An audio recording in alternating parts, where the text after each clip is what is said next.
ಹಿಂದೂ ಧರ್ಮದಲ್ಲಿ ಗಣೇಶ ಪ್ರಥಮ ಪೂಜಿತ. ಭಾದ್ರಪದ ಮಾಸದ ಶುಕ್ಲ ಚತುರ್ಥಿಯಂದು ವೈಭವದಿಂದ ಪೂಜಿಸಲ್ಪಡುವವನು. ವಿಘ್ನ ವಿನಾಶಕನಾದ ಆತನ ರೂಪವು ಭಕ್ತರಿಗೆ ಮಂಗಳವನ್ನುಂಟು ಮಾಡುವ ಅದ್ಭುತ ದೈಹಿಕ ಲಕ್ಷಣಗಳನ್ನು ಹೊಂದಿರುವನು. ಬುದ್ಧಿ, ಜ್ಞಾನ ಮತ್ತು ಹೊಸ ಆರಂಭಗಳ ಸಂಕೇತವಾಗಿರುವನು. ಹಾಗಾದರೆ ಮತ್ತಷ್ಟು ವಿಶೇಷವಾದ ಜಡೆ ಗಣಪನ್ನ ಕಂಡಿದ್ದೀರಾ? ಇಷ್ಟೆಲ್ಲ ಈ ಗಣಪನ ಬಗ್ಗೆ ಕೇಳಿದ ಮೇಲೆ ಏನಪ್ಪ ಇದು ಜಡೆ ಗಣಪನ ವಿಶೇಷ ಅನಿಸುತ್ತೆ ಅಲ್ವಾ ವೀಕ್ಷಕರೇ? ಅಂದಮೇಲೆ ನೀವು ನೋಡಲೇಬೇಕು. ಒಮ್ಮೆ ಭೇಟಿ ಕೊಟ್ಟು ಕೃತಾರ್ಥರಾಗಿ. ನಾನೀಗ ನಿಮಗೆ ಇದರ ಸಂಪೂರ್ಣ ಮಾಹಿತಿ ಕೊಡ್ತೀನಿ, ಓಕೆನಾ? ಸಾವಿತ್ರಿ ರಂಗನಾಥ ಆದ ನಾನು ನನ್ನ ಪತಿಯ ಜನ್ಮದಿನ ಆಚರಣೆಗೆ ಅಂತಲೇ ಹೊಳಲ್ಕೆರೆಗೆ ಮಕ್ಕಳು ಮೊಮ್ಮಕ್ಕಳ ಜೊತೆ ಸಂಭ್ರಮದಿಂದ ಹೋಗಿದ್ದು. ಈಗ ಅದರ ವಿಚಾರ ತಿಳಿಸ್ತೀನಿ. ಜಡೆ ಗಣಪ ದೇವಾಲಯವು ಒನಕೆ ಓಬವ್ವ ಖ್ಯಾತಿಯ ಕೋಟೆನಾಡು ಚಿತ್ರದುರ್ಗ ಜಿಲ್ಲೆಯ ಹೊಳಲ್ಕೆರೆ ಪಟ್ಟಣದಲ್ಲಿ ಸ್ಥಿತವಾಗಿದೆ.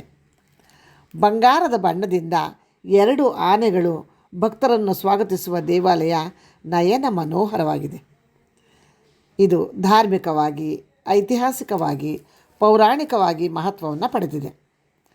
ರಾಜ್ಯದ ಮೂಲೆಗಳಷ್ಟೇ ಅಲ್ಲದೆ ನೆರೆ ರಾಜ್ಯಗಳಾದ ತಮಿಳುನಾಡು, ಮಹಾರಾಷ್ಟ್ರದ ಅಪಾರ ಭಕ್ತರ ಆರಾಧ್ಯ ದೈವವಾಗಿದೆ.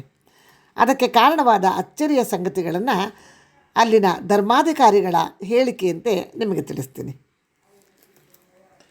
1475ರಲ್ಲಿ ಚಿತ್ರದುರ್ಗದ ಪಾಳೆಯಗಾರರಾಗಿದ್ದ ಮದಕರಿ ನಾಯಕನ ಮೈದುನ ಗುಲ್ಲೆಪ್ಪ ನಾಯಕ ಈ ಪ್ರಾಂತ್ಯದ ಸಾಮಂತರಾಜರಾಗಿದ್ದರು.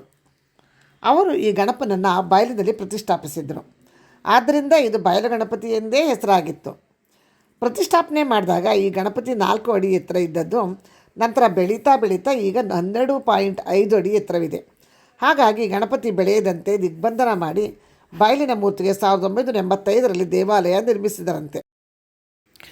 12.5 ಅಡಿ ಎತ್ತರದ ಜಡೆ ಗಣಪ ಅಪರೂಪದ ಏಕಶಿಲಾ ಪ್ರತಿಮೆಯಾಗಿದ್ದು ಕರ್ನಾಟಕ ರಾಜ್ಯದ ಬೃಹತ್ ಏಕಶಿಲಾ ಮೂರ್ತಿಗಳಲ್ಲಿ ಅಗ್ರಸ್ಥಾನದಲ್ಲಿದೆ ಮತ್ತು ಇದು ಜಡೆ ಹೊಂದಿರೋದರಿಂದ ಪಾರ್ವತಿ ಸ್ವರೂಪ ಅಂತ ನಂಬಲಾಗಿದೆ. ಅಥರ್ವಣ ವೇದದ ಪ್ರಕಾರ ವಿಜಯ ಗಣಪ ಅಂತ ಹೇಳ್ತಾರೆ. ಹಾಗಾಗಿ ಇದು 4 ಕೈಗಳನ್ನು ಹೊಂದಿದ್ದು, ಒಂದು ಕೈಲಿ ಅಂಕುಶ, ಒಂದು ಕೈಲಿ ಪಾಶ, ಒಂದು ಕೈಲಿ ದಂತ, ಒಂದು ಕೈಲಿ ಫಲ ಇದೆ. ಆಡು ಭಾಷೆಯಲ್ಲಿ ಪ್ರಸನ್ನ ಗಣಪ ಅಂತ ಕರೀತಾರೆ. ಈಶಾನ್ಯಕ್ಕೆ ಅಭಿಮುಖವಾಗಿದೆ. ದಕ್ಷಿಣ ಭಾರತದ ಏಕೈಕ ವಿಜಯ ಗಣಪ ಮೂರ್ತಿಯಾಗಿದ್ದು ಚಿತ್ತಾಕರ್ಷಕವಾಗಿದೆ. ತಲೆ ಮೇಲೆ ಸಹಸ್ರಾರು ಚಕ್ರ ಇರೋದರಿಂದ ವಾತಾವರಣದಲ್ಲಿರೋ ದೈವಿಕ ಶಕ್ತಿಯನ್ನು ಆಕರ್ಷಣೆ ಮಾಡುತ್ತೆ. ಈ ಚಕ್ರದ ಅಧಿಪತಿ ಶಿವ ಅನ್ನೋದು ಧಾರ್ಮಿಕ ನಂಬಿಕೆ. ಇದಕ್ಕೆ ಪೂರಕವಾಗಿ ಸೂರ್ಯನಾಡಿ, ಚಂದ್ರನಾಡಿಗಳಿವೆ. ಇವಕ್ಕೆ ಇಳ, ಪಿಂಗಳ ಅಂತಾರೆ. ಹೀಗೆ ಚಕ್ರ ಮತ್ತು ನಾಡಿ ಸಮೇತದ ಪ್ರತಿಷ್ಠಾಪನೆ ಅತ್ಯಂತ ವಿಶೇಷವಾಗಿದೆ. ಜಡೆ ಗಣಪನನ್ನು ಪ್ರತಿಷ್ಠಾಪನೆ ಮಾಡಿದ ಗುಲ್ಲೆಪ್ಪ ನಾಯಕರ ಮನೆ ದೇವರು ಶ್ರೀ ನರಸಿಂಹಸ್ವಾಮಿ. ಆದ್ದರಿಂದ ಅವರು ಗಣಪನ ಎಡಗೈ ಪಕ್ಕದಲ್ಲಿ ಶ್ರೀ ನರಸಿಂಹಸ್ವಾಮಿ ದೇವರ ಮುಖದ ಆಕೃತಿಯನ್ನು ಕೆತ್ತಿಸಿದ್ದಾರೆ. ಹಾಗಾಗಿ ಕುಜದೋಷ ನಿವಾರಣೆಗೆ ಈ ಕ್ಷೇತ್ರ ಖ್ಯಾತಿಯಾಗಿದೆ.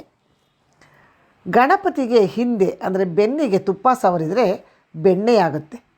ಭಕ್ತರು ತಮ್ಮ ಕಷ್ಟ ಪರಿಹಾರವಾದಾಗ ಬೆಣ್ಣೆ ಅಲಂಕಾರ, ಕಡುಬಿನ ಅಲಂಕಾರ ಮಾಡಿಸ್ತಾರೆ. ಇಲ್ಲಿ ಗಣಪನನ್ನು ಮುಟ್ಟಿ ಪೂಜಿಸೋ ಅವಕಾಶ ಇದೆ.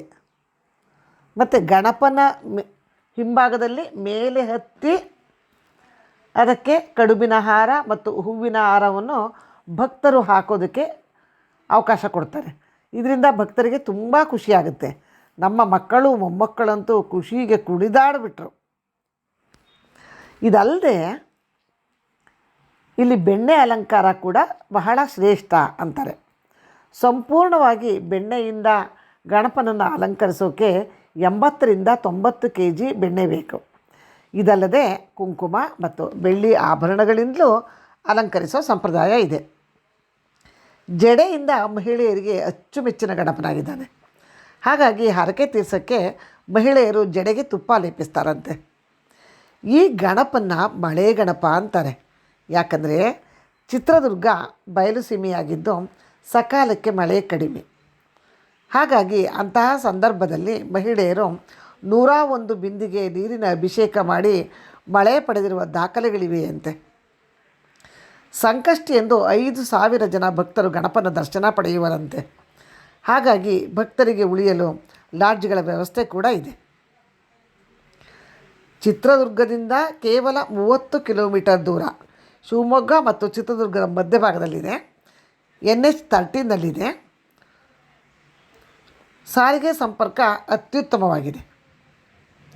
ಖಂಡಿತ ಒಮ್ಮೆ ಭೇಟಿ ಕೊಟ್ಟು ಗಣಪನ ಕೃಪಾಶೀರ್ವಾದಕ್ಕೆ ಪಾತ್ರರಾಗಿ. ಧನ್ಯವಾದಗಳು. ದಯವಿಟ್ಟು ಲೈಕ್ ಆ್ಯಂಡ್ ಸಬ್ಸ್ಕ್ರೈಬ್ ಮಾಡಿ.